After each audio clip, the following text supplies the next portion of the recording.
All this week on Dateline Schools, we're visiting the Port Huron Museums and learning about some of the fun summer learning opportunities that they're giving to our community this year. And to tell us all about it, my special guest is the Director of Community Engagement, Andrew Kercher. And Andrew, we're now up in the marine exhibit, up in the gallery here. Tell us about some of the other fun learning opportunities we have this summer. Yeah, so the Port Huron Museums, we are actually an umbrella system. So a lot of people, when they think of the museum, they think of right here at the Carnegie. They think of things like our maritime gallery, our ship models. But we actually run some great satellite sites that are wonderful to visit in the summer. So we run the Lightship Huron, which is there at the north end of Pine Grove Park, open for tours.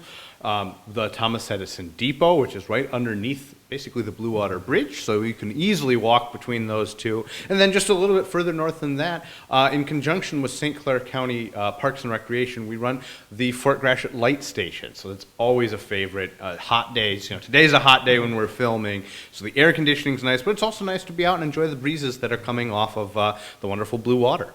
Now, I would imagine the lighthouse is probably one of the most popular places where people come to visit, isn't it? It is. It attracts visitors internationally. People come here from all over.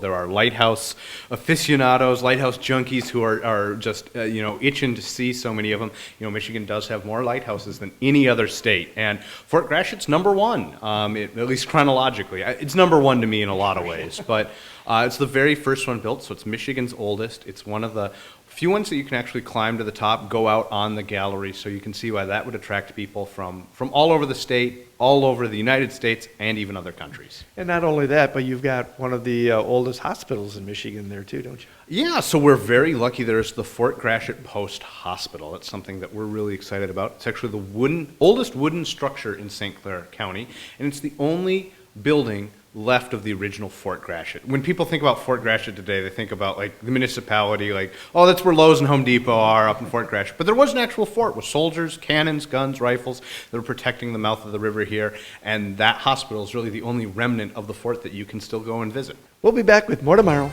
For Dateline Schools, I'm Terry Harrington.